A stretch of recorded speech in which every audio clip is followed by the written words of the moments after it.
Today we are going to cover up the module 4, which is project integration management. This is a very critical module when it comes to the preparation from the PMP perspective. And why critical is because if you remember, that's the only group which has a presence in each of the process areas. So this knowledge group has a presence in initiating, executing, planning, monitoring, control, and closing, all 5 process groups. This knowledge area has a presence. And this also, as the name indicates, project integration management. This is the group which helps us to integrate from all other processes. So take a note of the today's objective and agenda. The agenda for today is why manage an integration, develop project charter, develop project management plan, direct and manage project work, monitor and control project work, perform integrated change control,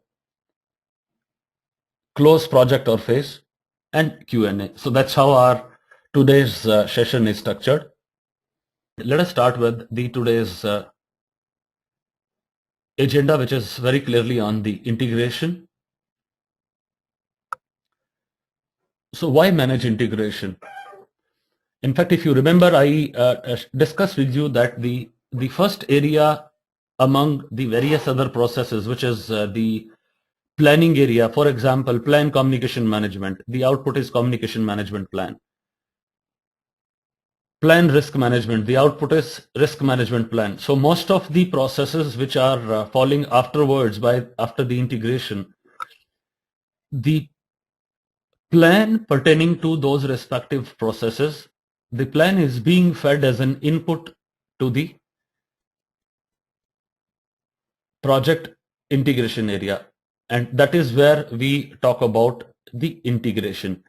And those plans, what I am actually giving an example of, for example, a risk management plan or a procurement plan or a communication management plan, these are the plans which are known as subsidiary project management plans. You remember there are 10 knowledge groups. The first one is the integration, and the remaining 9,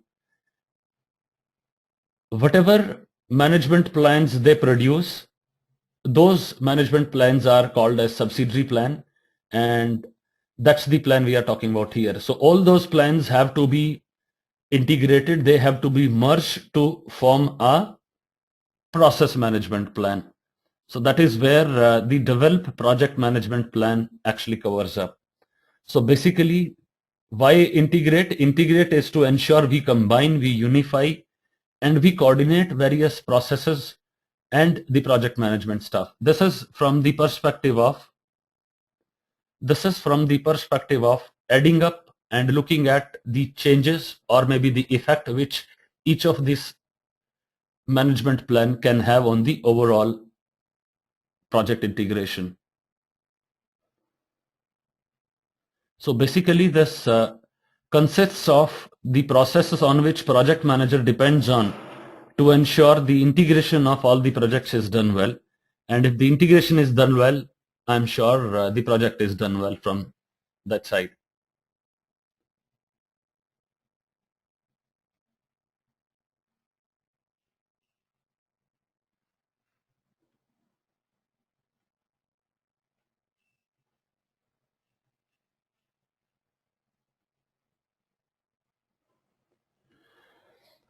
Why the name subsidiary project management came into the picture is that if we look back, the areas other than project integration, every knowledge group produces an output of the respective area, and that is called as the management plan. As I gave you the example of the risk management plan, the communication management plan, and stuff like this. Why it is subsidiary is because that's a plan without which the integration, the main integration is not complete, and that is where we call that as a subsidiary management plan. And there is another reason that we wanted to give a name to it, and the reason is going forward, in each of those chapters, because the subsidiary management plan could be an input or could be an output to various processes from here. So instead of naming up 9 management plans separately, instead of naming the output from those knowledge areas separately, there is a name given to it, which is very clearly a subsidiary project management plan. So once we use this word in any of the other slides from now, by default, what you need to understand is that this is the output from the processes listed from the process project scope management till the project stakeholder management. So that's the purpose of assigning a name to it. Right, Jasudas?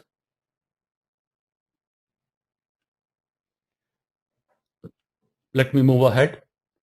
One point which you need to note in each of the process now is that you need to look at what are the inputs we are feeding into this process. What are the tools and techniques we are using it in this process? And what's the output we are producing?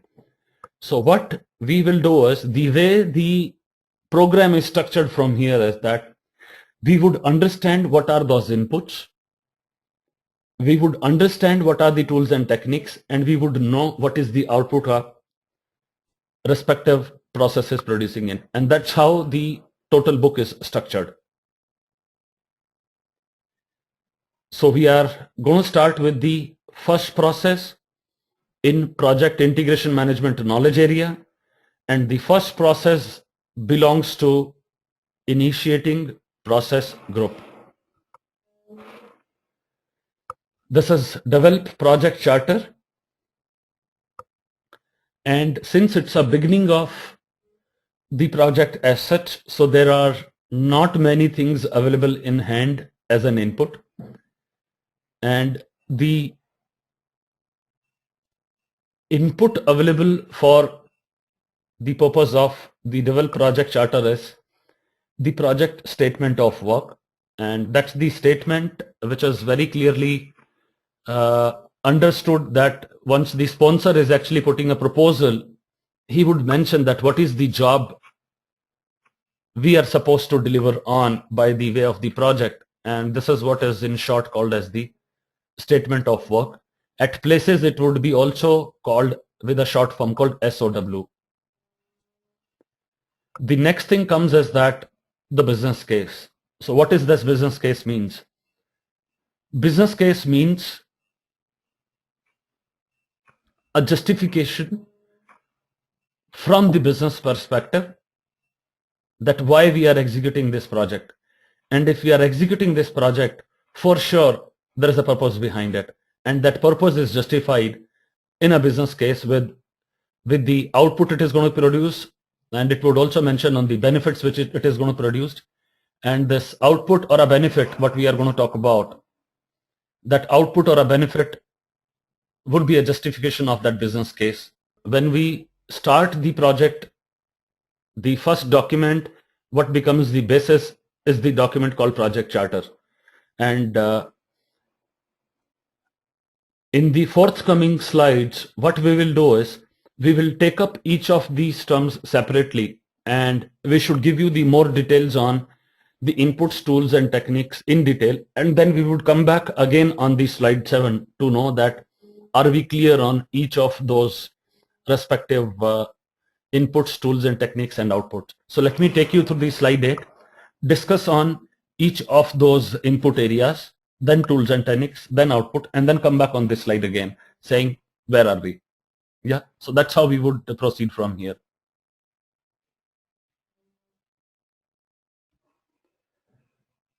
So all projects, they start with project charter. So that means project charter becomes a formal document which very clearly defines the authority, and this is the document which very clearly creates the need of the project as such. And remember one main thing, in a lot of scenarios, the project manager also sits with the project sponsor or a steering committee or a PMO when they are writing the project charters. So a recommendation from the PMP perspective is that it is always good that a project manager is involved from the project charter stage itself. That's a recommendation. However, it is not a mandate. There are times when the project sponsor, the PMO, or the portfolio steering committee, they can decide on the charter and they can bring back the project manager after the charter is created. But the ideal way for doing this is that it is better to involve the project manager in writing the project charter so that he is very clear on what to deliver. And remember, this is the first thing that is done in any of the new project. So two things what you should remember. The project charter formally authorizes the existence of project by the sponsor or by the PMO or by the portfolio steering committee. That is one. The second is the charter authorizes the project manager to apply organization resources to the project activities. You got it? So once the charter is available, then only the project manager is authorized to pick up the resources in the organization and talk about it. So basically, who's the sponsor? The person who pays for the project. Correct? We discussed that. Great to know. There's a feedback coming in on the stuff saying in one organization, project sponsor approves it. Yes, that's the way the project generally goes. But you remember, organization influences. So it's all depending on how the organization is structured. The another question is, why is the PMO name coming into the picture to approve the project charter? There are organizations in which there is a centralized body, which is the PMO. They have been given the task of starting up with the new project because that's a formal governance available in an organization to deal with the projects. So in all those cases, they make the project management organization, project management office as the sponsor. So that's depending on the different organization styles. So it is not a mandate that only sponsor can actually give you the project charter. This is all depending on the organization, and that's how the multiple names are used for the purpose of giving you the details. So very clearly, two things to remember. Charter formally authorizes the existence of project, and charter also authorizes the project manager to apply organizational resources to the project activities. So what are the requirements we have when we want to create a project charter? Or if I need to put up this question in another way, why is the need of a project? This is what is the question which is answered in this slide. Why is that we need a project? The purpose why you need a project, it could be a market demand. Maybe the competitors have introduced a kind of a product and your organization is missing on. So there is a market demand. Or it's a new product coming in and everybody wants to start up with this project to come up with a new product. It could be a technological advancement.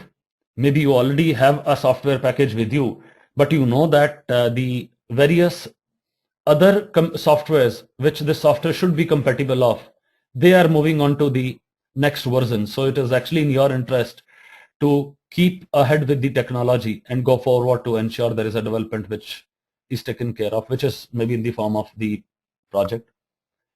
The next thing comes is a business need. The fourth comes is a legal requirement. It could be a compliance by the government saying, hey, starting April 1st, starting May 1st, you have to be compliant on the taxation and the rules and stuff.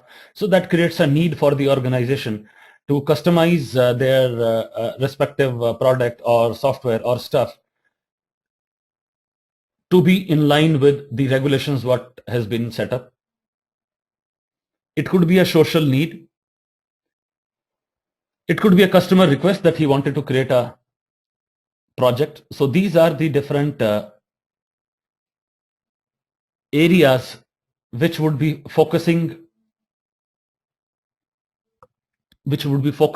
or which would be pushing the need of the project. And these needs what are going to be mentioned here, they have to be used by the project manager or the sponsor to be used as the business case. So once you know why that project is created, you can actually build up the business case around that theory.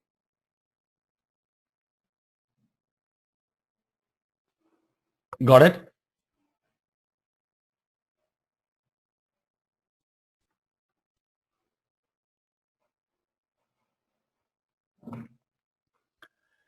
So going forward, if we have to look back on a customer request, let me share with you one small example for the need because of a customer request.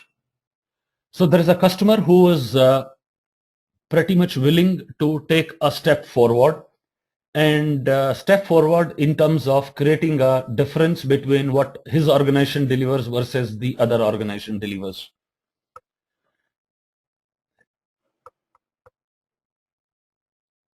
The example I'm giving it from a construction industry now. So there are various builders who are bringing up the buildings and the apartments. But one builder is very clear. Then he says, I wanted to use the green technology. I wanted to have the natural air coming into my the buildings. And he would also like to apply for the green certification going forward so that he differentiates and distinguishes his set of work from the other builders. So this builder is actually a customer for you. So it's a customer request which is coming into you saying, hey gentlemen, I need such and such requirements and please deliver a project for me. And maybe that's a first building which he wants to produce, which is maybe a green compatible building having use of more of the natural light and also creating an example of the power usage being the least. So that's an example from the customer request perspective. And the social need kind of project would be very much needed from the social infrastructures perspective. For example, if there is a need to build up some homes for the people who are staying in on the roads, for the on-street guys, so that's a social need that we need to create something for them. That is one. And the another social need also could be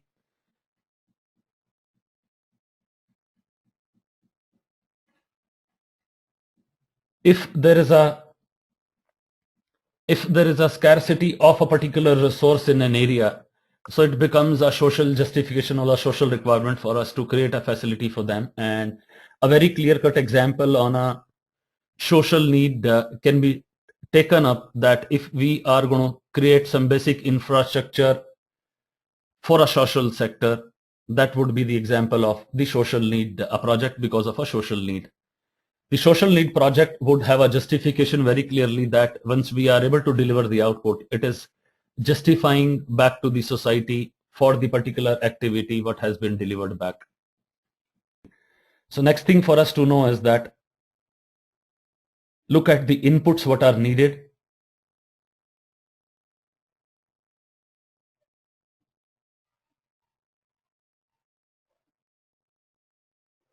Let us look at the inputs what are needed for the project charter. We talked about scope of work, and scope of work is now given a little breakup so that we know. So basically what a scope of work is that it's a description, narrative description of the products or the services to be delivered by the project. And the scope of work should include the product scope description. The word you need to pay an attention, the word written is product scope description. So don't get confused with project. Then on the left hand side, you look at very clearly, we must know what the business needs are. And of course, what are the strategic plans? So these should be part of the scope of work. That was the first input to the develop project charter. Look at what business case. Business case very clearly defines why the project is worthy of the organization money. It's a document which justifies the need of that project. This is a document which talks about the cost benefit analysis. It gives an indication that why are we into that project, what we need to invest, what are the benefits we are going to gain out of it. So this is which is part of the business case. The next thing comes as a contract.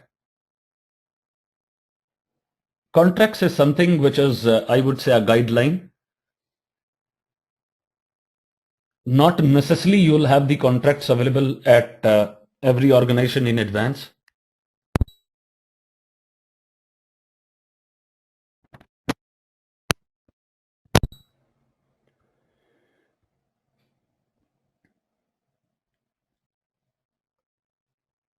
So the major item which is a basis for the project charter is the scope of work, is the business case, and if at all there is an availability, it would be the contract.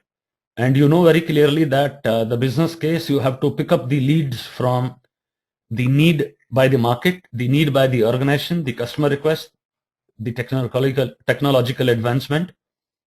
It could be a legal requirement, it could be an ecological impact, it could be a social need. So how do we measure the benefits coming out of a project? So we'll be using some new terms here, and let me familiarize you with those terms. There are certain methods which are used to know whether a particular project would be beneficial or it would not be beneficial.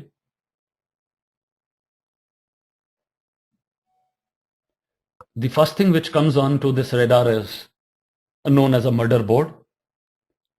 The second thing is known as a peer review. Third, scoring models.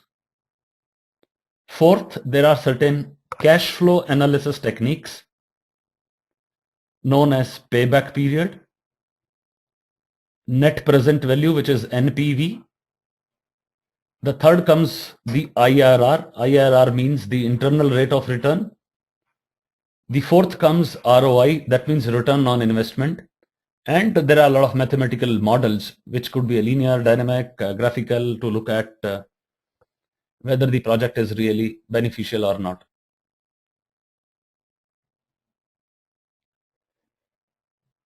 So let us look back on each of those items in detail. And before I do that, let me just answer the question by Narasingha. Doesn't the SOW cover the contract? It may or may not cover the contract, but there are times when there is a request coming in from a customer. The customer generally releases a document which is actually a contract document. Yeah. And one more direct correlation of a contract could be that your organization was bidding for a particular a business with, say, government, and you were successful in getting that bidding from the government. So what government would have given it to you is they would have given it to you maybe a kind of a contract, maybe a kind of a purchase order, maybe a kind of a memorandum of understanding, or maybe a letter of intent. So this is what we meant by the contract word here. So if you have been able to win a bid, very clearly government would have given you a document, which would be a document for you to start the activities. So this is what a contract would in detail means. And it may or may not be the part of SOW, but there are chances if this document is created, it would be a separate document. So let us look back on the words what we mentioned on the previous slide, starting from the benefit measurements method.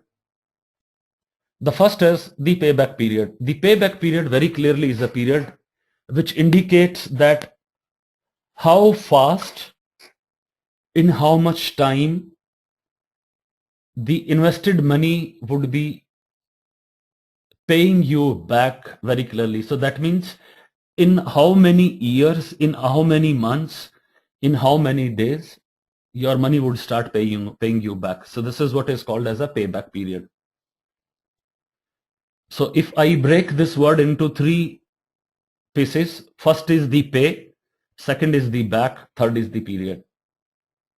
That will give you an easy understanding now. That means a period in which my project is going to pay back is the period which is called as a payback period.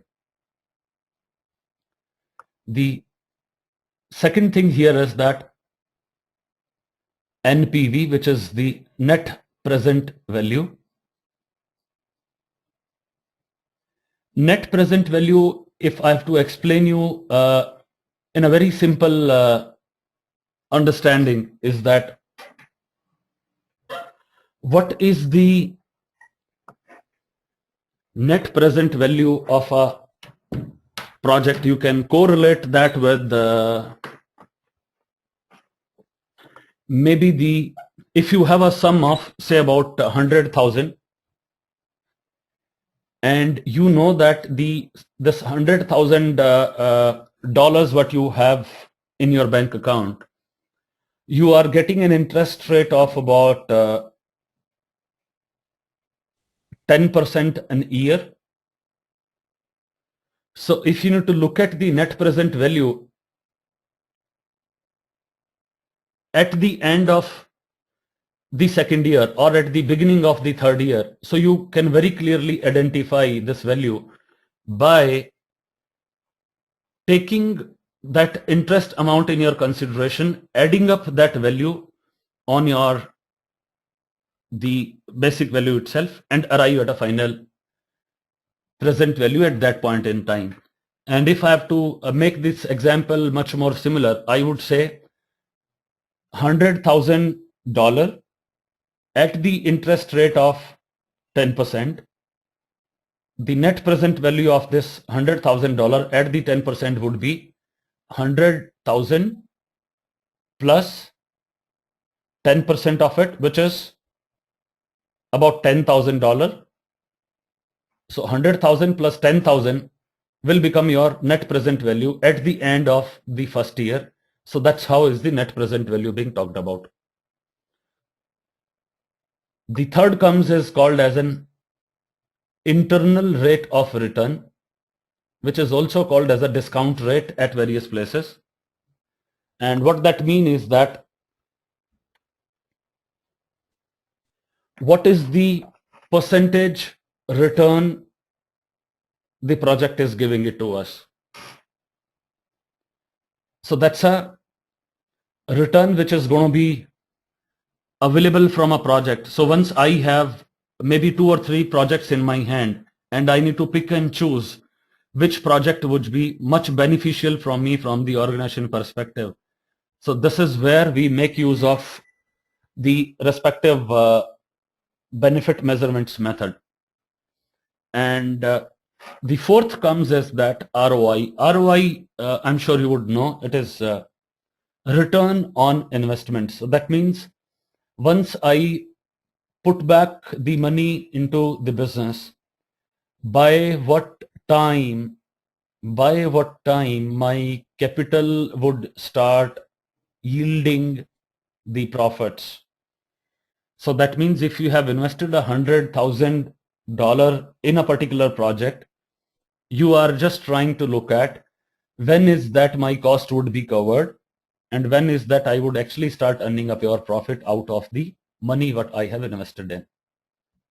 So these are 4 methods which are used to identify and differentiate that which are the projects one should go for. And why we are actually talking about this with you is that once you are in the beginning of your project, the management must know when is this project going to give you the yield, the payback.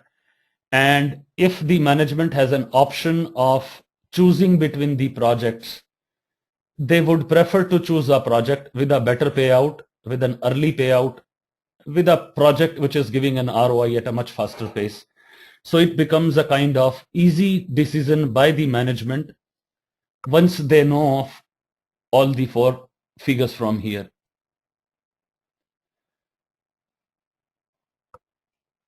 Are we clear? No? Okay. Let me explain maybe these terms quickly for all of you. The payback period means the time in which the amount would start coming back to us, in what time the project would start paying in. So that's a payback period. NPV very clearly we have mentioned, and this is known as the net present value. NPV stands for net present value. FV stands for a future value. So when we are talking about a net present value, we are very clear we are looking at the money value at a particular time. A money value at the end of 5th year, a money value at the end of 3rd year, a money value at the end of the 1st year. So this is what we are talking about, the money value of that particular project. The third comes is that IRR, which is an internal rate of return or a discount rate. So that means what percentage of returns are going to be received as an output out of the project. And from the exam perspective, you must know that a project which is giving more internal rate of return is the project what has to be preferred from the perspective of selection of the project. If you have been given a chance by the management saying these are the 3 projects, so give us the kind of the benefits measurement study. So you guys will have to look at which is the project which is having a faster and the better internal rate of return, IRR. You need to choose that project. You need to also look at which is the project which is going to give you a faster return on investment. So these are the projects which you'll have to choose over the other projects. So the main use of these terms is very clearly in choosing what should be the preferred projects. Are we clear?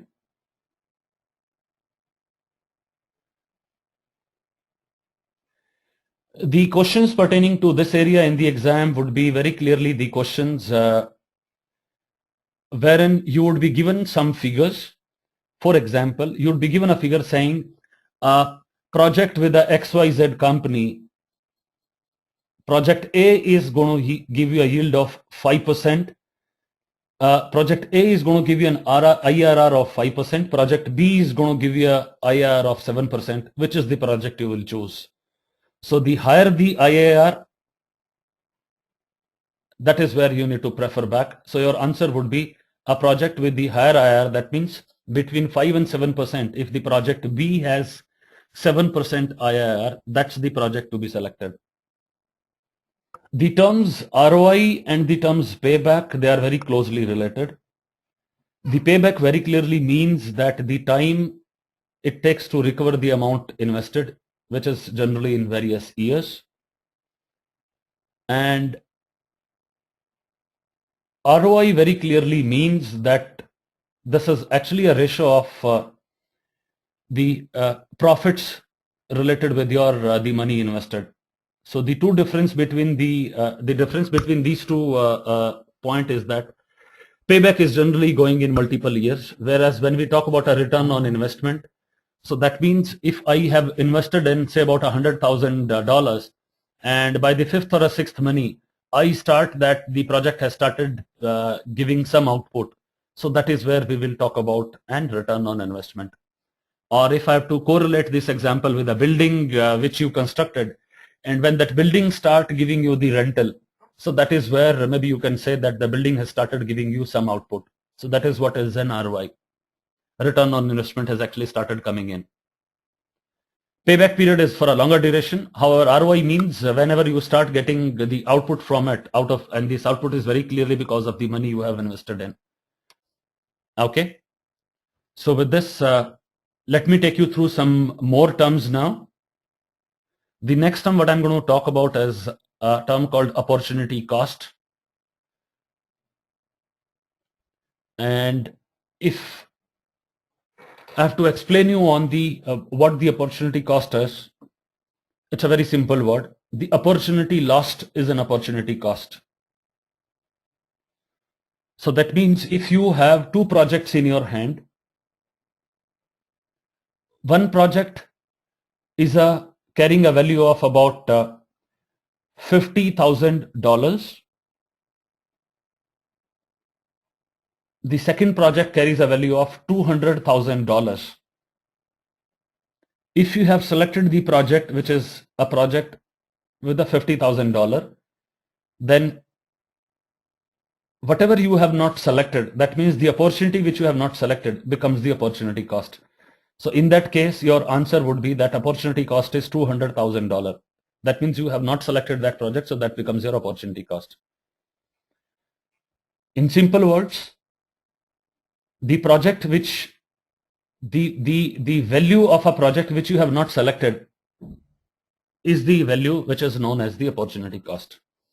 Whatever you have selected, anyway, you are going ahead with that project. So whatever you could not or whatever you had missed out is something called as an opportunity cost. Now there are going to be terms which would be used in and out in our next chapters. And the first term is that work performance data. And the terms which we'll be using is that there would be three terms which we'll be using, which would resemble with each other when it comes to a name, but they would carry a different meaning. The first term is work performance data. The second term would be a work performance information. Third term would be a work performance report. So you must know about all these three different terms. Yes, Anup, the opportunity what you have lost is the opportunity. What is the opportunity cost? Okay. Are we guys clear till here? Because I see some more questions coming in. Yeah. Okay, we'll move on. And the terms which I'm going to share with you now is three terms: work performance data, work performance information, and work performance report. Going forward, this would be used pretty often, so you must know what those terms are. So what do you mean by a work performance data? Very clearly, work performance data means a raw observation. Raw means a kind of a tentative observation picked up from the project. Example is you have some start date and a finish date. You have how many the change requests you have received, how many defects you have till maybe in a particular process. What is the actual cost? What is the actual duration? This is what is called as a raw observation. So the word raw observation is attached with work performance data. Second thing is work performance information. And work performance information means the performance related data which has been collected from various sources in the project. It could be a forecast. Once we generate a forecast out of a process, if a cost forecast is generated, or if a forecast is generated that what is the amount which we would be using to complete the project, that means a forecast estimate to complete the project. Such information is actually going to be known as work performance information, which is actually a kind of an information collected by certain process outputs in the system. For example, you would have also seen the schedule. You would know that the amount which you have already consumed or used when it comes to the money which was allocated for the project, and basis which you are telling that what more money is needed for that project. It could be a status of the change request, that what is the status of those change requests, and you would pick up the information again from the various controlling sources. You will look at, maybe you will go to a change management process and see how many change requests have come in and what is the status. The third comes, which is called as a work performance report. So work performance report is very clearly, it is either a physical representation or an electronic representation on various reports. And it could be a report coming out from the project itself. Very clearly, it would be, it can be an information note, it can be a status report, it can be a dashboard talking about the various information on the project. And this is something which is actually becoming a kind of a major document once we reach to maybe towards the end of the process. But in the beginning, what you would notice is that once we are in the initial processes, you would see that we would be using work performance information or work performance data pretty often. So once we use those terms, you should be very clear that what do we meant by the information, work performance information, work performance report, work performance data. The one easy thing for you to remember is when we talk about a work performance data, please remember the word raw observation. When we talk about a work performance report, remember a word called physical or an electronic representation. So these would be the words which would help you to differentiate between these terms. Let me discuss on two more inputs which were there for the project charter, and those inputs were enterprise, environmental factors. What is meant by the enterprise environment factors was the factors which can influence the activity of a developed project charter are the factors from the environmental perspective. If you remember why there is a need to create a project, you discussed, it could be a social need, it could be a technological advancement, it could be a customer request, it could be a legal requirement coming in. So since we are working in an environment which is pretty much can change depending on the organization needs, the country needs, maybe the society needs.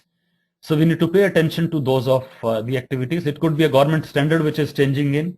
It could be an industry standard or a regulation which is changing in. So we have to keep ourselves updated on those parameters. And that's the reason that the environmental factors are actually used as an input to this process. And the second one is the organization process assets. You have already read the definition of organization process asset in the previous modules. And this means that the processes what an organization follows, the rules, the policies, the guidelines, the process, the authority, various templates what an organization expects you to use. Those templates could be pertaining to a project charter. Those templates could be pertaining to the various processes. And with the help of the organizational process asset, you would also know that what are the lessons learned, and maybe if there are any historical information available on that project. Remember these two activities, these two inputs, which is enterprise, environment factors. In short, it is called as an EEF. And the next one, which is organization process asset, in short, it would also be called as an OPA. These two would be the inputs to majority of the processes going forward. So it would become a very common input to any of the processes once we go forward. And once I take you through on the various processes, you would find out that these names are the most frequent names appearing as an input to all of the processes. So are we clear till here? Let me take you back in some of the other terms which are known as something called as a murder board. So what do you understand by a murder board? A murder board means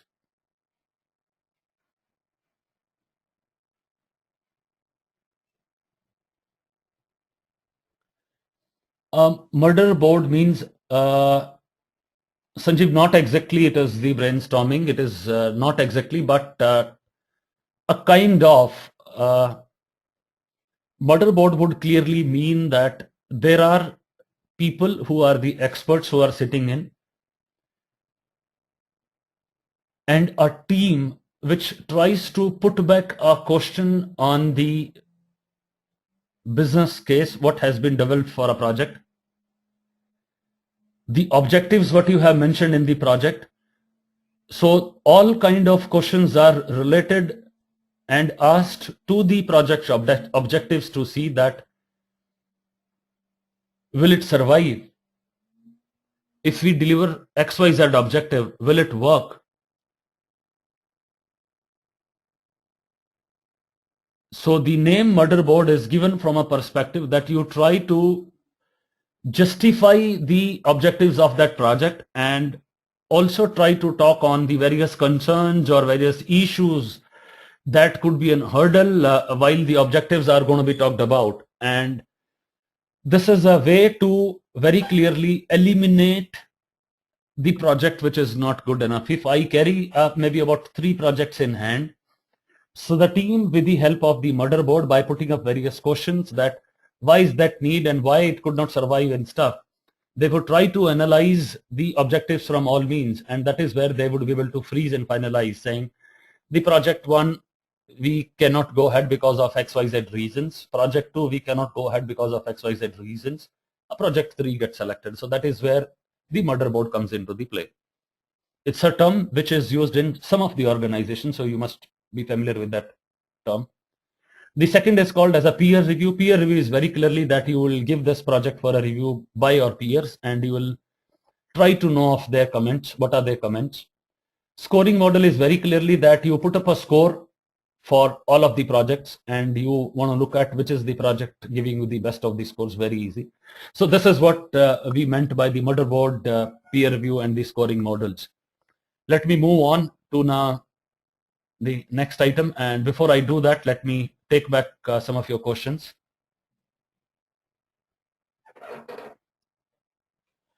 Narsinga, your question is not clear. If you can actually type in again, I'm not able to know the context which you want to ask, because if I am able to correlate your short forms, WPD means work performance data. Is that right?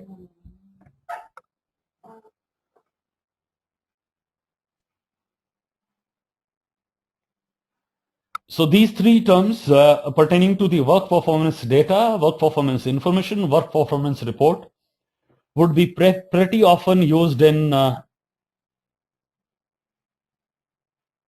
most of the process groups.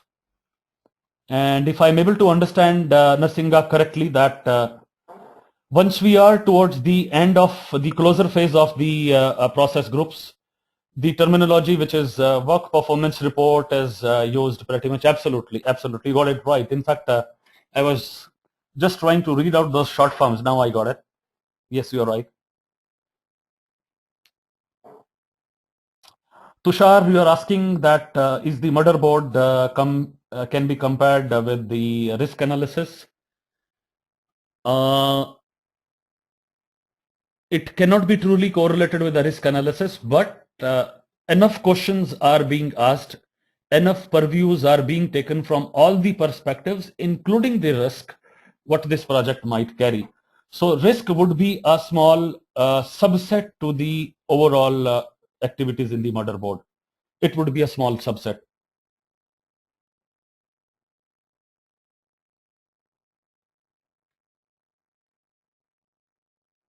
The next question is that the peer review.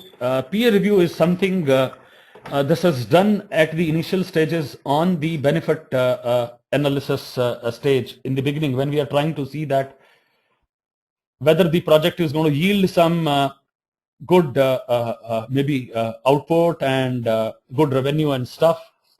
And this is where once we are talking about a peer review, very clearly means that we might have some subject matter expert or some senior members in the organization at that stage. And this could be maybe a team from PMO or a project sponsor or project manager and other members who would try to understand. And this is what a peer review would mean. Peer review is a review is not a document. It is, I would say, more or less mindset of the peers basis the experience what they carry, and it would be an expert comment. Maybe that's an easy thing to correlate. You can consider that as an expert comment by the peers.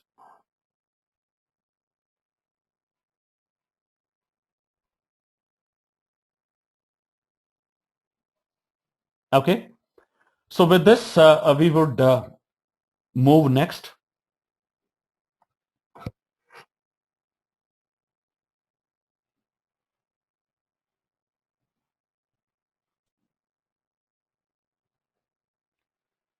So what is the template for a project charter? So there are two ways for us to actually go ahead to know what could be a template. The first easy way is that look at the organization process asset. The organization process asset would very clearly give you an indication of is there any template existing with the organization. So that very clearly becomes your easy thing to pick up. But in case that organization is not having a project charter template, what you should be doing is that you should know of the various points which are mentioned on this slide, and these are the points which ideally should be part of the project charter in case there is no template available. It can be as simple as an Microsoft Excel worksheet carrying these headings in an Excel file. There is no predefined template or stuff what we have when it comes to a template, but there are fields which we emphasize on when we talk about a template.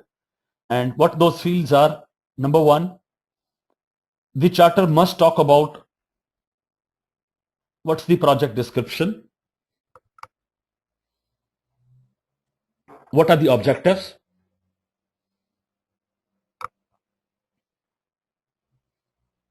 the objectives should be very clearly giving you a message on the triple constraint.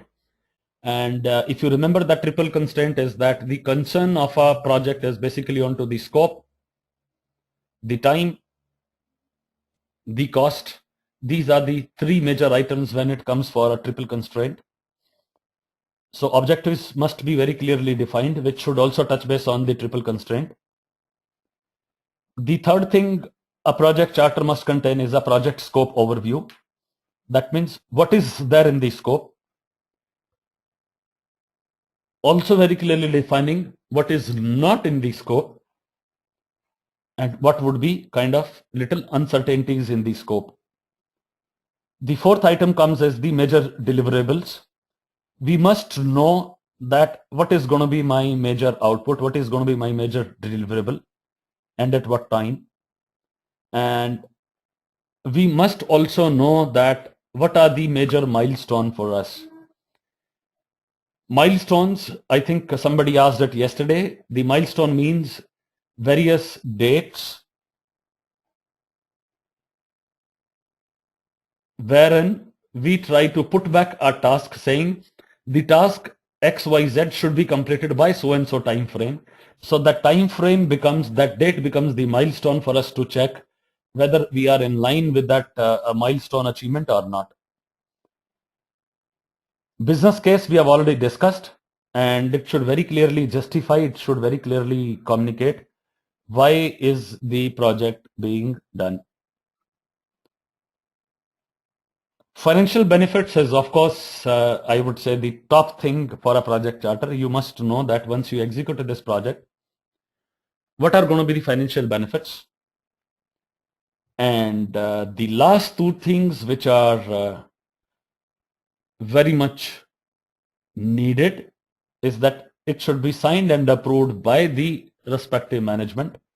And once the project charter is signed, it becomes the official document for us to refer back. And project charter must clearly define that who is going to be the project manager leading the project. So go through the charter contents once again. This is going to be an important area for you. And remember, initiating process group areas, if you look at, there are only two initiating process group areas. One falls under project integration management, which is develop project charter. The second falls under project stakeholder management, which is identify stakeholders.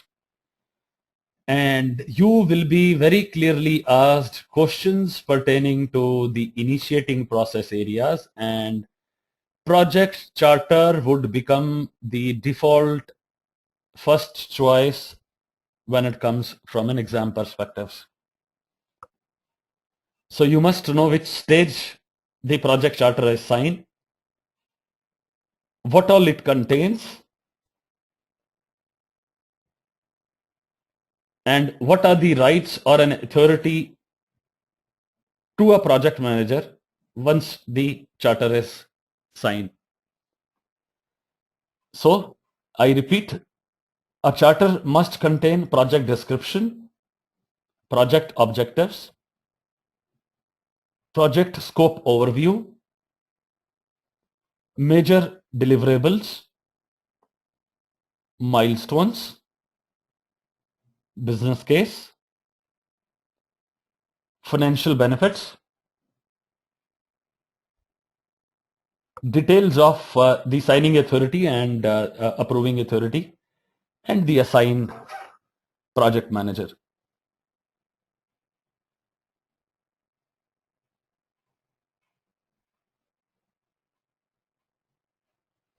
From a software project perspective, if I have to correlate back with the various important dates, I would be very clearly talking about the date of the system testing, the date of the internal testing, the date of user acceptance testing, various dates by which the respective modules would be up.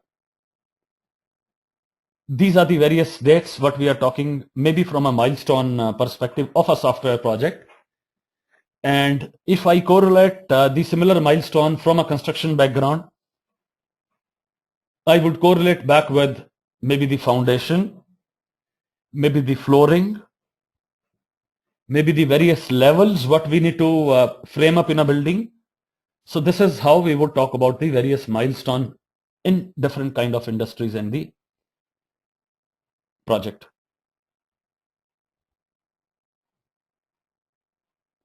So are we clear till here, guys?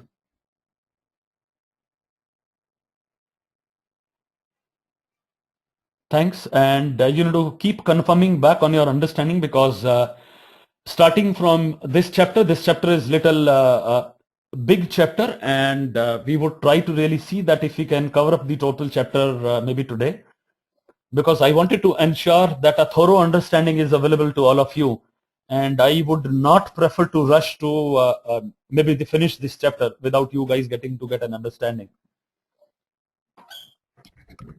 And this also is a basis of the next chapters itself. So if you guys are clear on this chapter, then it would be a very thorough understanding you would receive it. Thanks for confirmation, and let me move forward.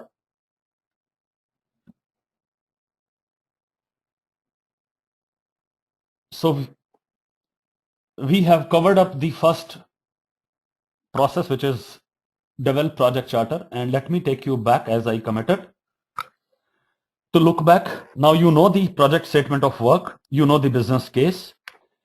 I have also shared with you on the agreements, And the tools and techniques, what we are going to use is that expert judgment. We talked about various peer reviews and stuff to be talked about, talking to the various people, getting to know. We also talked about the discussions, what we are going to do.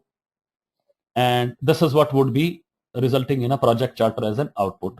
Now we are clear on this. Let me move back on the second process, which is develop project management plan. And one key point now you guys should start taking a note of: the output from the previous process is actually being fed as an input to this process. The output of the previous process was project charter. Now you need to know and correlate of the understanding what I was sharing with you yesterday, saying a developed project charter results into a project charter. So the output of a developed project charter was project charter. And when we have to develop a project management plan, remember we have not completed many of the other activities. And if I see it from the process group perspective, we are now moving on to a second stage. The develop project charter was the stage one, which was the initiating process phase. In initiating, that was the first thing. Now, once we are on to the develop project management plan, we are on to the planning portion of our project, because the develop project management plan is part of the planning process group. And what are the inputs available for us till this stage? The first input, which is a project charter, which is basically an output of the previous process. The third and fourth input, I told you that the enterprise environment factors, which is EEF, and the second is an organizational process asset, OPA. These two items would continue to be the inputs to most of the processes going forward. So this is there by default. And the second input is something what you pay attention to is known as output from other processes. So what is that we meant by the output from other processes? I would cover up shortly for you. The tools and techniques, they remain the same, saying you have the expert judgment and you have facilitation techniques. What would be the output? Very easy to correlate: project management plan. Remember, I was talking to you on the other 9 processes, the knowledge areas as well, very clearly telling you that a project communication plan management results into an output of communication management plan. Similarly, develop project management plan results into an output of project management plan. And why I am giving an emphasis on the various inputs and outputs is actually to give you a fair understanding, so that once you know various inputs and outputs, it will be easy for you to correlate why that process is needed and what is that process is all about. And you may be given some questions very clearly to know that whether you know of various inputs and outputs of the different processes. So the way I would like to propose is that we need to understand the various inputs and outputs rather than cramming it. I would avoid cramming those things, because cramming would not stay in your mind for long. But the PMP is one such exam which you can clear only if you have absorbed various concepts and you have got a good understanding of the topics. Cramming would not yield into a positive outcome for you, very clearly. So I would avoid to the extent possible. Please do not cram. Please try to understand wherever you can.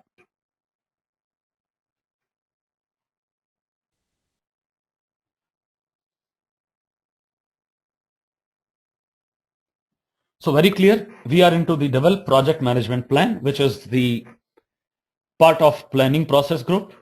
We have taken the output from the previous process, which is project charter, as an input. We have taken EEF, we have taken OPA, we have tools and techniques as expert judgment, facilitation technique, and output is going to be project management plan.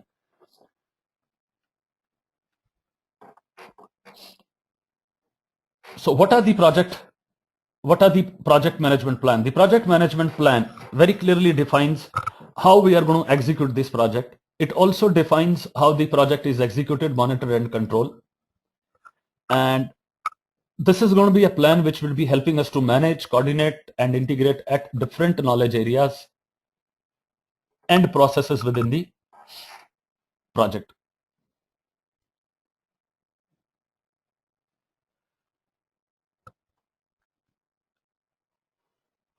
So the process of creating the project management plan, what are the other plans that we are going to talk about? You remember in the input section, there was something called as an output from other processes. So this is what I am explaining this to you on slide number 19. The output from other processes means, let me start with the project scope management first. The first is the scope management plan. That is the output from the fifth knowledge area after fifth module, which is the second knowledge area. The scope management plan would be one of the outputs. Requirements management plan would be the second output from the scope process. Then comes your schedule management plan, which will be an output of your project time management process. The output from project cost management process is going to be a cost management plan. Then similarly, the quality management plan, the process improvement plan, human resource plan, the communication management plan, risk management plan, procurement management plan, change management plan, configuration management plan, staffing management plan, risk response plan, milestone list, resource calendar, cost baseline, quality baseline, scope baseline, risk register, various logs, change logs. Let me explain these terms one by one now. Let me start with the scope management plan. The scope management plan defines how a scope is going to be planned, managed, and monitored across the project.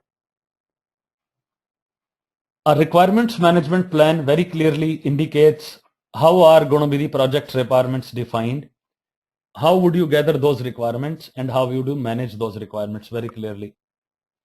So for you to understand this management plan, remember what each of this plan is going to be doing is that dealing with the respective area planning, how that area can be planned, managed, and controlled. These are going to be the three keywords for you to know what is going to be meant by the respective management plan. Cost management plan means how the cost is going to be planned, estimated, budgeted, monitored, controlled. Quality management plan will tell you how do you want to plan for the quality, how do you want to actually see various quality assurance coming into the play, and what is going to be the control measures for you from the quality perspective. And this would also result into a process improvement plan. If you look at from a quality process, and if the process is not resulting into the quality what has been benchmarked or the standards what have been defined in the beginning, a process improvement plan comes into the play for the improvement on the quality as such.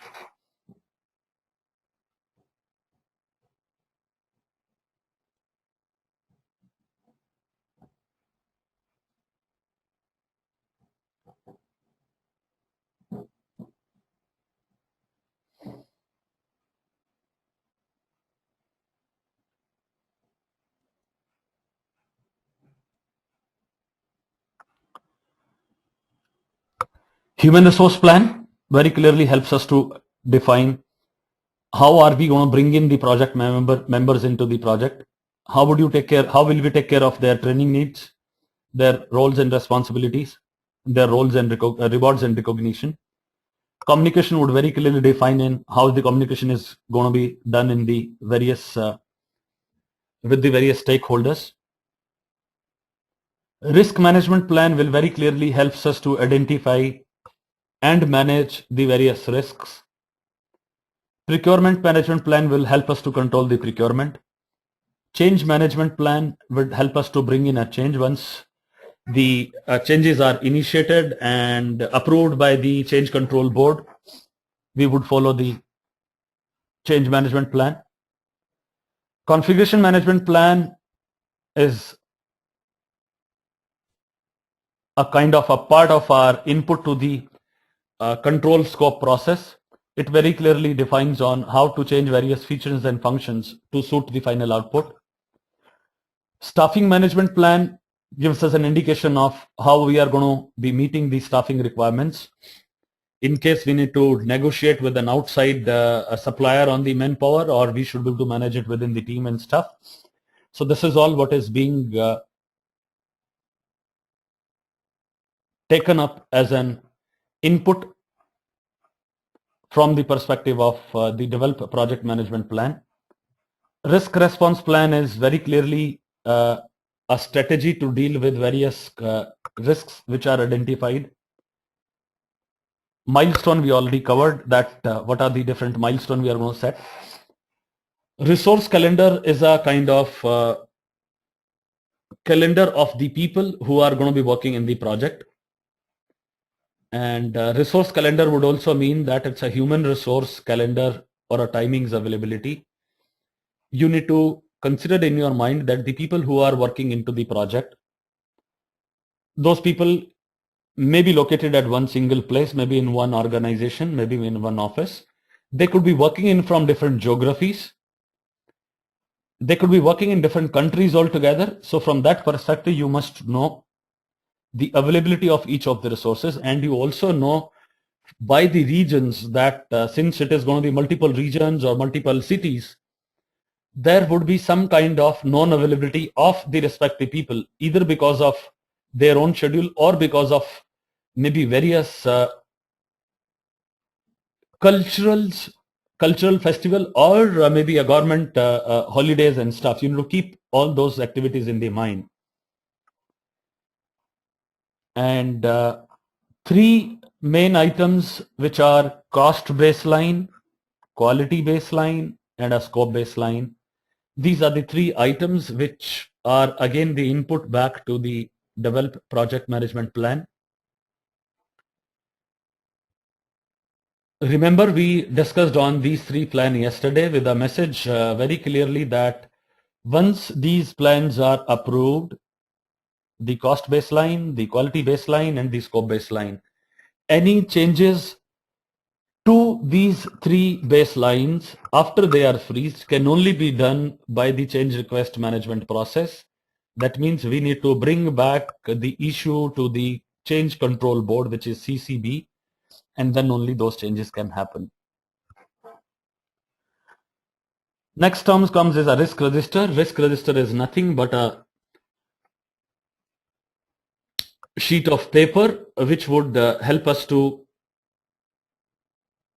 document what are going to be these different risks, and this is also called as a database of all the possible risks what you can encounter, and those risks are actually taken care of in a risk response plan, wherein you will define a strategy to deal with that kind of risk.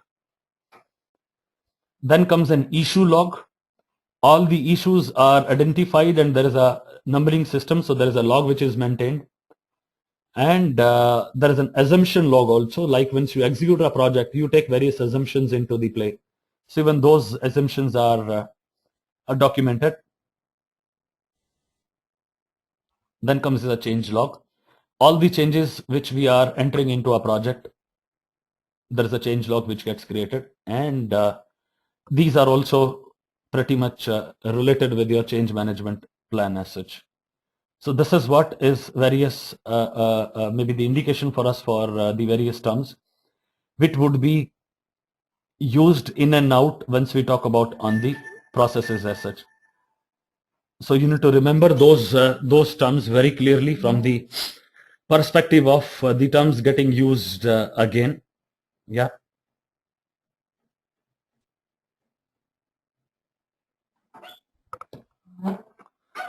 Let me move forward. Now we are reaching to the third process of project integration management. And this third process is called as direct and manage project work.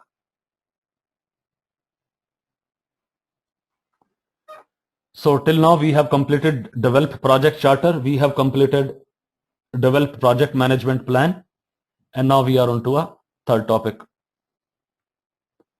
Before we do that, let me take up the questions, whatever you may have till here.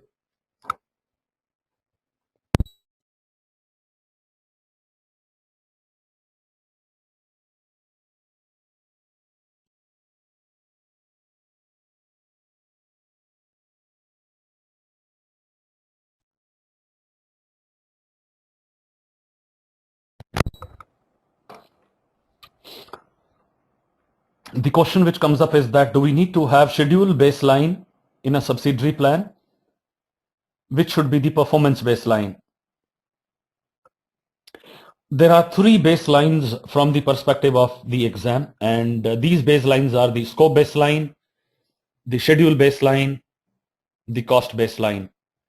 These are the outputs of various processes. For example, when we are actually going to deal with a project cost management knowledge area, so in one of the processes, you will be getting an output as a cost baseline. Likewise, the process in the project scope management and process in the project schedule management will give you the other baselines. These baselines would serve as an input to the project management plan, because your overall project management plan should very clearly know that what is going to be the cost, what is going to be the time, budget, money, milestones and stuff available at any point of time.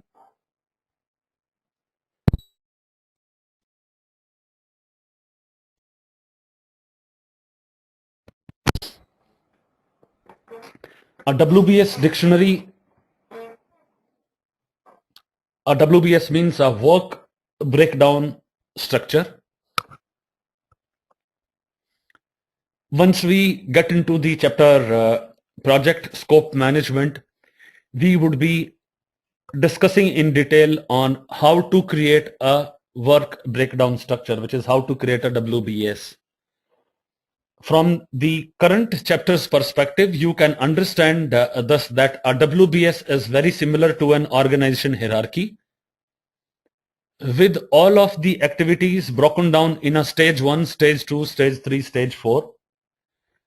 This is called as a WBS, and the moment a word dictionary attached to it, which is WBS dictionary, that would mean that each of those activities are documented with their attributes, with their features, and a description and detailing of those WBS activities. That is what is called as a WBS dictionary. So in the next chapter, which is project scope management, we would be creating the WBS, and I would be demonstrating you how to create a WBS. From the current chapter understanding, I'm sure you would have got a good understanding on what the WBS and the WBS dictionary means. All right, Tushar?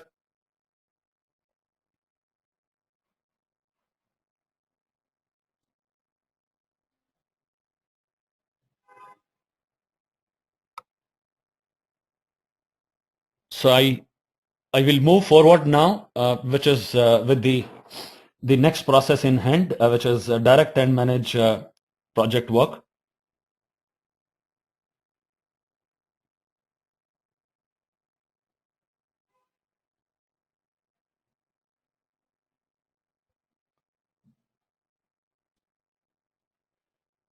Again, remember the tip which I shared with you, saying before you start looking into the inputs, remember what is the output of the previous process.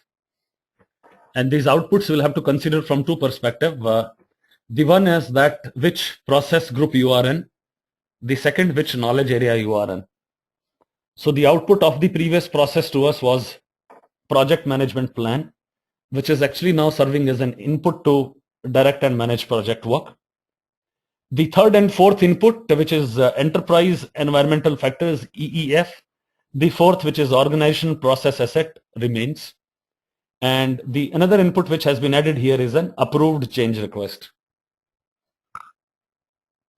And why approved change request is that because once you know of various subsidiary plans, once you know of the output from various other processes, what we discussed some time back on the various terms,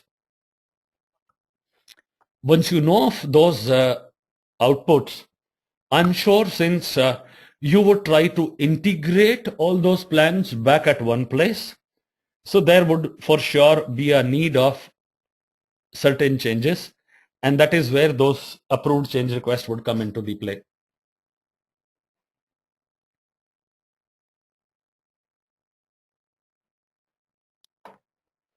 When it comes to the tools and techniques, the expert judgment remains the same. The second which is getting added is project management information system. And this is something what we discussed in the last class, saying MS Office, the MS project kind of a software is also called as a project management information system. That means a tool or a utility for you to maybe automate certain thing, maybe to punch various tasks in a software. And it could be a tool like a Primavera, which is basically used for the construction industry. But the majority of the people, I have seen them using the MS project as a tool for project management information system. Third happens to be the meetings, which is a kind of a pretty easy tool to look at. Now, let us look back on the outputs, what this process delivers. So the output, what this process delivers is the deliverables, the work performance, the output. And if you look at the item number 3, item number 4, item number 5, we are very clearly able to see that this results into a project management plan updates. And why project management plan updates? Because the input what you have fed was the various management plan from the processes, and the output what you are getting in is actually a project management plan update, which very clearly gives you an indication of that some changes have been done to the overall plan as such. So now let us discuss these items maybe in the detail.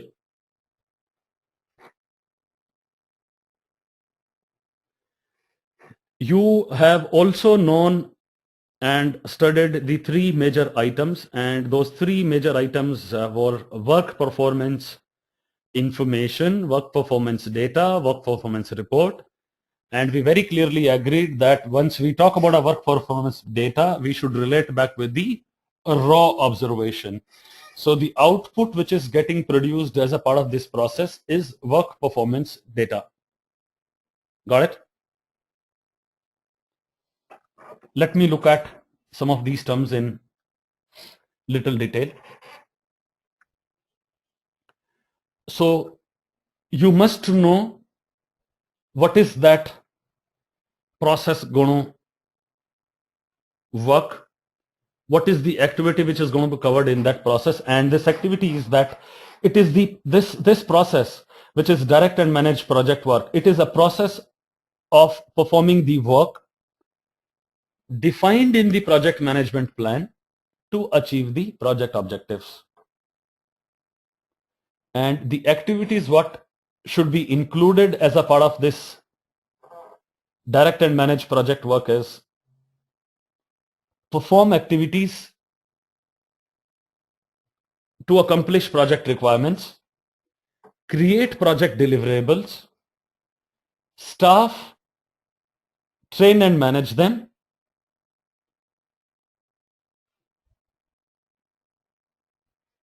follow the HR plan to actually obtain the resources, manage them. And the resources here are resources which is just not human resource, but other resources as well, which includes the material, the tools, the equipments, the facility. Implement the planned methods. And why implement the planned method is that you have already covered up the planning. Have you? Yes. And one main item what you guys must know in your mind is that this process is actually part of the executing process group. You remember we talked on initiating, planning, executing. So we are into the third process group when we are executing this process. The knowledge management area what we represent is project integration management, and we are into the third process of this knowledge management area, and we are into the executing. This process is actually followed in an executing stage.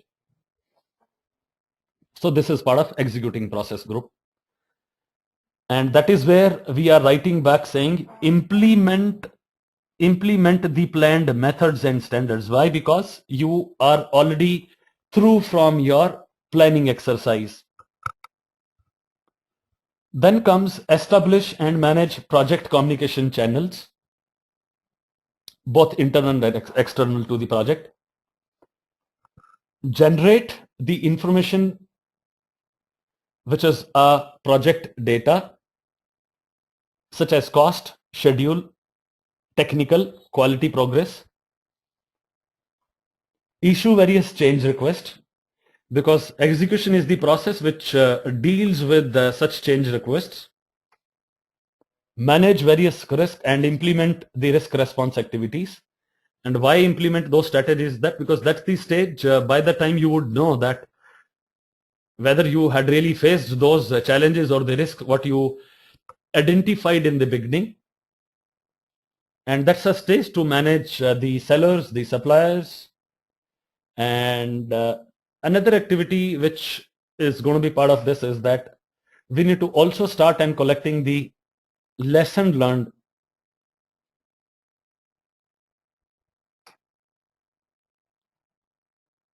So this is what which should be there as a part of the direct and manage project work. So once you get to know of the activities like this, you should very clearly correlate in your mind that you are in an executive process group, and the process group what you are representing is in direct and manage project work. So directing and managing the project also needs the project management team to respond back to various situations and conditions in the project. A new condition or a new situation warrants the project management team very clearly planning and then looking into the confronting with the problem. And this is where some of the previous lines were talking about, that you would prefer to take various risk response strategy as a part of this stuff. The below three activities coincides with executing the project plan. 1. Apply corrective actions to ensure that the remaining performance of the projects comes in line. The second is apply preventive actions to avoid the negative risks. And the third, which is green in color, is very clearly the apply defect repairs to fix flaws and the problems identified through the quality control process. So these are the activities which would be kind of coincide with each other, and we need to ensure that depending on the different situation and the conditions of the project, we should pay attention to these three items. This covers up the process which is called as the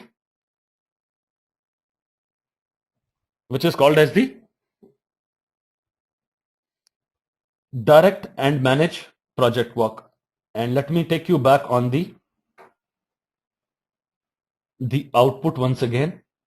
The output what this process deliver is that various deliverables, that means various actions for the team based on the inputs what had been fed into it, a work performance data, change request, and a project management plan updates. Remember, when the word which comes in as a project management plan updates, what you need to think in your mind is that all the subsidiary plans, there would be a small update because of the changes done in the cycle, changes done in this process. So project management plan update means all the plans what we are going to update back. And this would also result into a project document update. So that means we'll be updating all our documentation by the changes what are part of the direct and managed project work. So this is what was covered in this process area. Now we are into the next stage of the knowledge area, which is project integration management. And the process what we are into is a process called monitor and control project work. A monitor and a project control work is very clearly now we are into the next stage of our process group. And the process group what we are into is called as a monitoring and control. From the process group perspectives, we are into the fourth process group, which is monitoring and control. From the knowledge management area perspective, we are into a task called monitor and control process work. So that's a process which we are into. Now let us look at the inputs to this process. The input to this process is a project management plan, which is coming in from the second process of this knowledge area itself. Schedule forecast.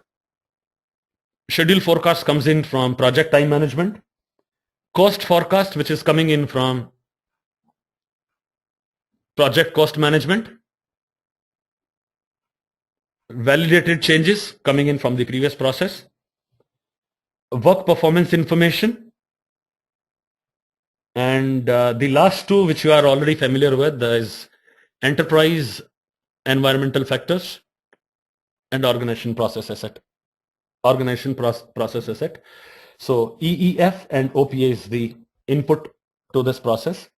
Once we go to the tools and techniques, you look at, they are more or less the same what were there for the previous process, which is expert judgment, project management information systems, meetings, a change request. Output is a change request, work performance reports, project management plan update, project document update. So these are going to be the outputs of the monitor and control project work. Let me share with you on maybe the broader understanding on what should be the activity we should be covering up as a part of the monitor and control project work. Before that, I would like to cover up on,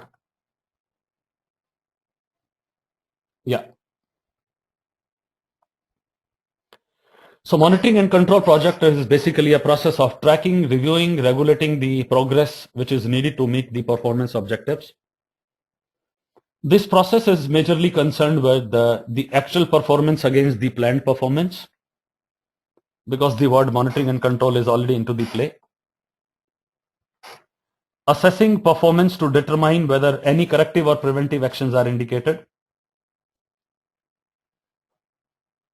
Maintained and accurate, timely information base concerning the project's products and its associated documentation. Provide information to support status reporting. Provide forecast to update on the current cost and current schedule information. Monitoring implementation of the approved changes as they occur. Let us look back on the various analytical techniques what we talked about. And those techniques are kind of a regression analysis, grouping analysis, causal analysis, root cause analysis, forecasting methods, failure mode and effect analysis, fault tree analysis, reserve analysis, trend analysis, earned value management, and variance analysis. So what you need to understand from this module perspective is that we would be making use of various analytical techniques to look at whether we are in time, in schedule, in budget when it comes to the project work. And these techniques would be discussed at length when we are talking about the project time management and project cost management. So that's the place wherein we should be discussing those activities pretty much at length in detail. Let me move ahead. And the process which I'm actually going to talk about is a process called as perform integrated change control. So this is the fifth process of the knowledge area project integration management. And the inputs to this process is the project management plan, work performance reports, change requests,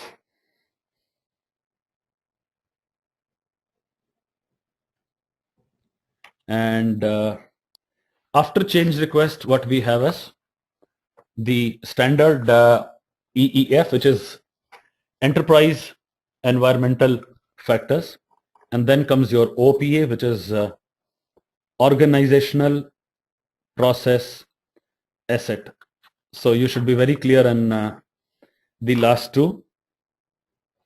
And what I need to now tell you over and above the names of the respective processes, that the monitoring and control area for this particular knowledge group has two processes in it. The one which we talked on is monitor and control project work, which we just finished. And the second which we are into, which is perform integrated change control. So this is the second area in the monitoring and controlling. Yes.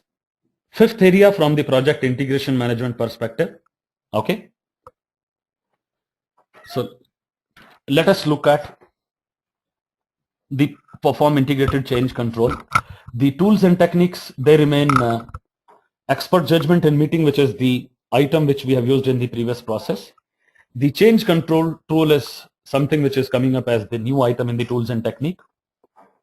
The output what this process yields into is an approved change request, because it is the process of the change control. So of course it would lead into the change request and approved change request, various change logs, because you are making the changes.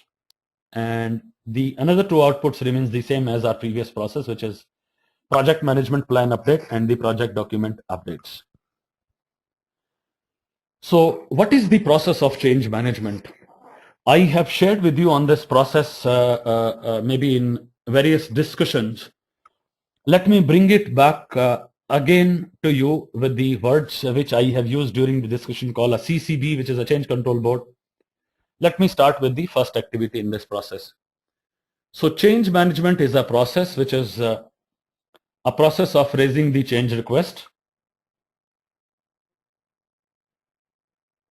And why those changes are created is that once you start reviewing the progress, once you start reviewing and tracking the progress of each of the process areas, you realize that the output which is getting produced, this output may or may not be in the line of the expectations or with respect to the baselines what we have agreed. And that forces you to initiate a change request so that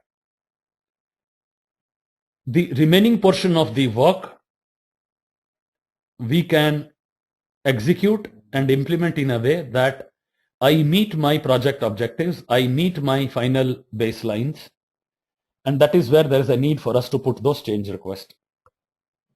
So once we raise a change request, the change register gets updated.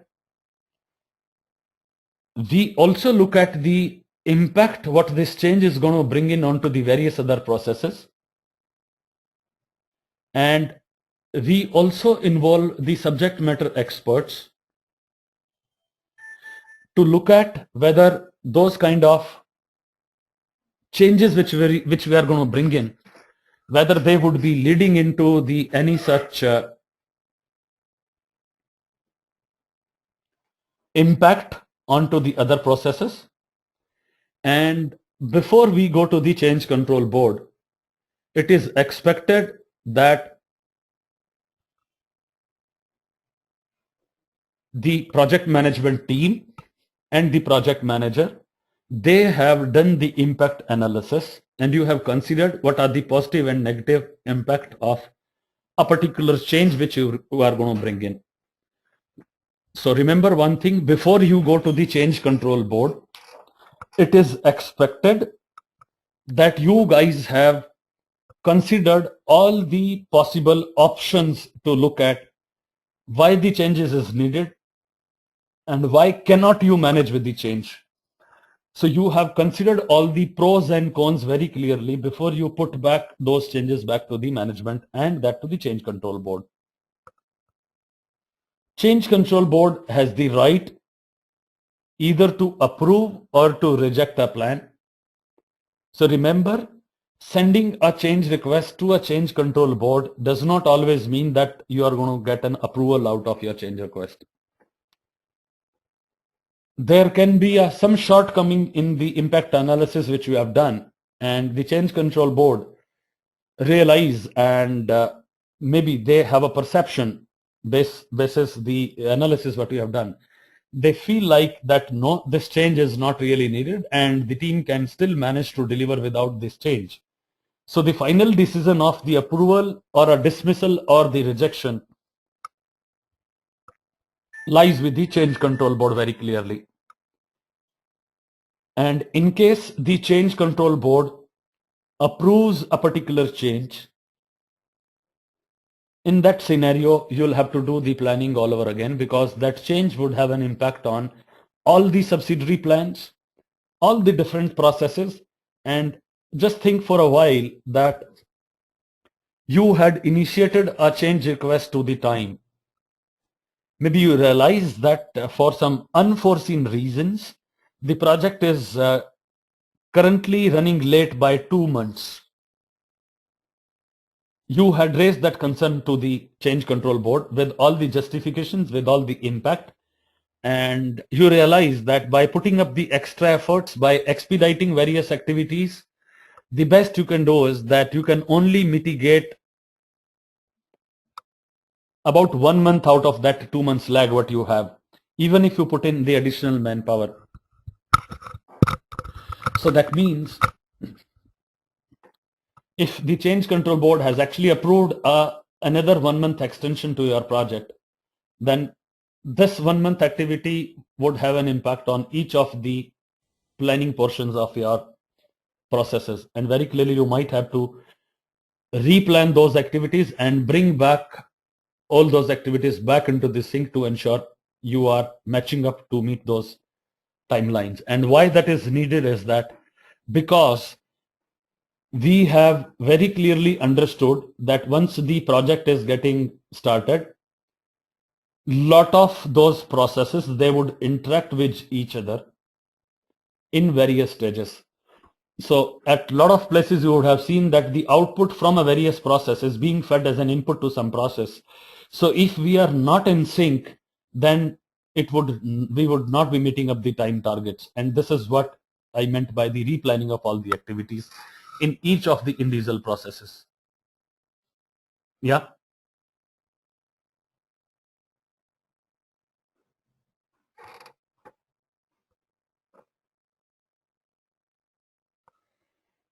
So when we are into a perform integrated change control, once we are into the perform integrated change control, we are into the monitoring and control process group area. We are into a knowledge and group. From the knowledge groups, we are into a project integration management, and we are on the 5th process from the project integration management perspective. All right, Jasudas, you are clear?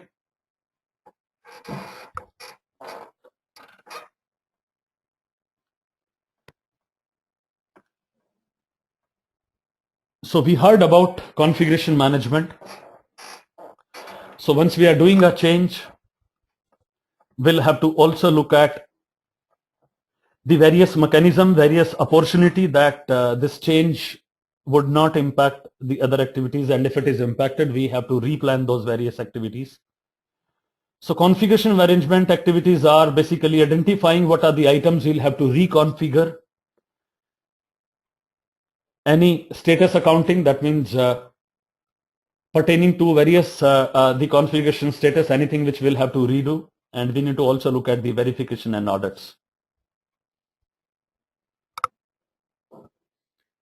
This is pretty much needed from the most of the industry's perspective when you talk about the configuration management.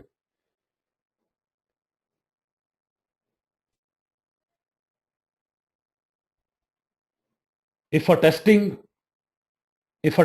done in a construction line results that the output what is actually getting delivered is something not strong enough, so the configuration of various ingredients will have to be reworked. That if the initial configuration was actually telling you that you will have to use maybe 4 portions of the cement to be mixed with the other ingredients, and the quality aspect comes out and very clearly says that, hey, this is not strong enough, you might have to reconfigure and see whether you need to use the 6 portions of the cement from that. This is maybe from a construction perspective again. Let us look at managing the integrated change control. So project managers, they need to protect the project scope from being changed.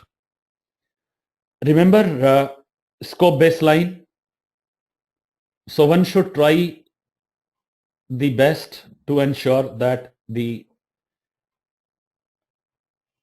scope remains the same, because the scope is one thing that if the project scope is getting changed, it would have a major impact on each of the sub processes which are there as a part of this project. And with the change in the scope, I'm afraid this would directly lead to the more cost and maybe to more time. And this is what we mentioned on a triple constraint. So if you disturb one, the other will get disturbed pretty fast. And this you need to correlate back with a chapter which is called your project stakeholder management. And this is where I emphasized that once we identify the stakeholders, it is in the project manager's interest to identify all the stakeholders in the beginning of a project. And if you have identified the majority of the stakeholders before you have frozen on the scope, that would be the best thing for a project manager to deliver. Because once you have finalized the scope, and then if a stakeholder is asking for a change of the scope, then it is going to be a very tough task for you to bring in a change in any of the triple constraints. So the early you identify your stakeholders, better it is for you. And it would be easy from a stakeholder management perspective and to keep them satisfied if we know of the changes, the suggestion, the concerns well in advance. So as a part of the integrated change control, a project manager must provide for identifying a change which is proposed or which has already occurred, influencing the stakeholders so that the approved changes are incorporated into the project work. Remember, if the stakeholders are not satisfied,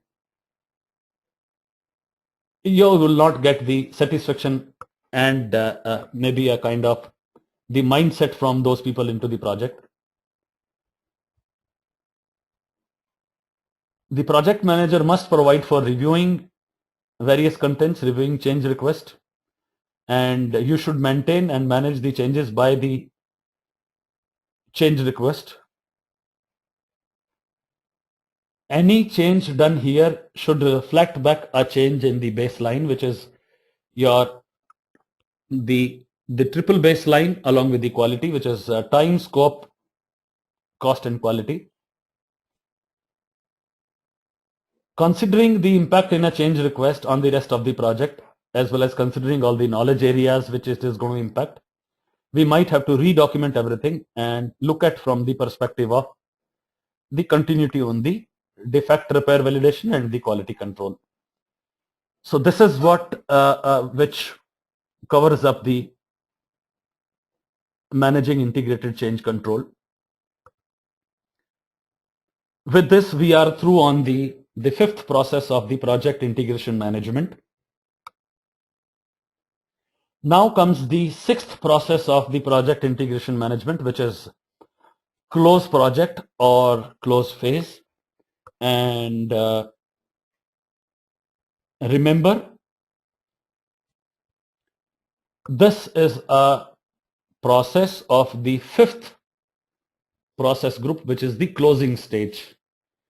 So we have covered initiating, planning, executing, monitoring and controlling, and now we are into the closing phase. And also remember that this is the only knowledge area which has a presence across all the 5 process groups.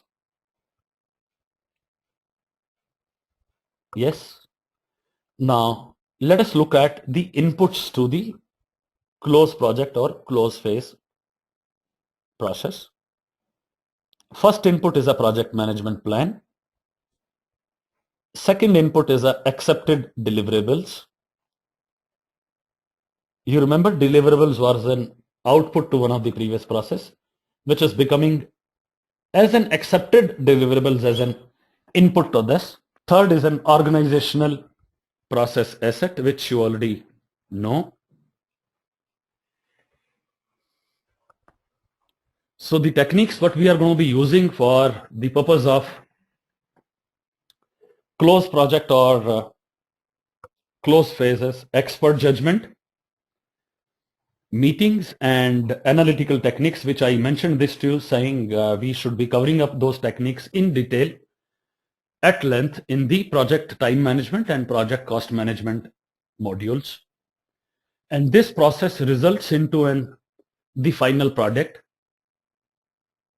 the final service, or it could be a result or a transition. Remember,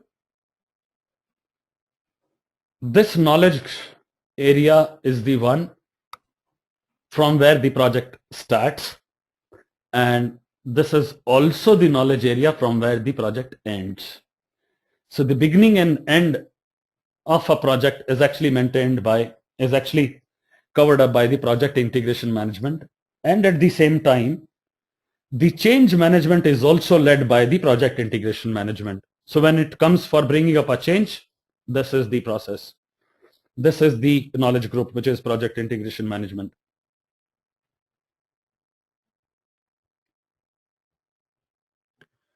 So what are the activities which we should pay attention to in closing the project or a phase?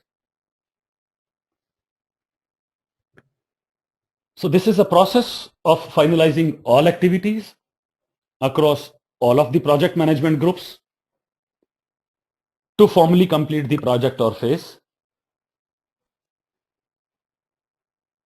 This is also a process wherein we review all the prior information so that before we end the phase, we are very clear that the job, the work which is there, that's fully complete, and the main objectives what we have set up in the beginning of the projects, they are achieved. We need to also look at the project management plan to ensure that each of the even subsidiary plan is paid attention to, and we have delivered the output for each of those processes. This process also ensures that a procedure to investigate and document the reasons for action taken is taken before a project is terminated. And very clearly remember that we document the lesson learned. We record the major we collect all the documents pertaining to the project for the records perspective and from the lesson learned perspective, and this can be used for any similar project going forward, like we might have used it for the project which we are executing. And this becomes the part of the organization process asset finally.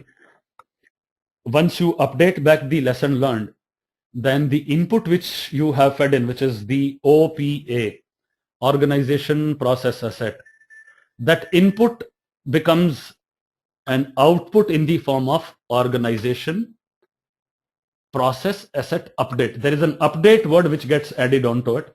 And that would very clearly mean that we have updated all the records, we have updated all the lesson learned, and that input gets translated into an output now. So easy for you to remember. From a closing perspective, because this is the stage wherein we pay a good attention to the lesson learned and stuff. Yeah. Now, another item what you should look at is that the purpose of the closure of the activity is to actually get the formal acceptance on the project deliverables. That means if I was supposed to hand over a product to a customer, so that's the stage wherein the product gets handed over, and acceptance from the customer is actually taken into the account. And this would also mean that once the customer accepts the project, it is assumed that whatever scope we have agreed, whatever schedules we have agreed, we are well into that schedule, scope, and time. And customer is accepting that which is in line with what has been agreed, which is in sync with what has been agreed. Contract closure is also part of this process. And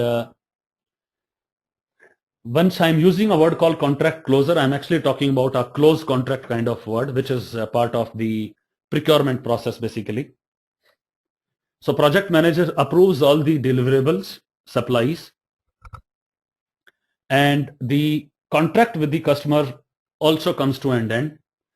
And it is assumed that the customer agrees that he has received all the product and the output what was meant for. So this brings us to the end of the sixth process of the project integration management. And once we reach to this stage, there is another important activity what project managers should do. That's the stage to release the resources as well. These resources which you have booked for, which you have used for the project as such, and I'm actually specific to the human resources especially here. So that's a time wherein you release the resources, which is also linked with the closing the project or the phase. So with this, we come to an end of the closing the project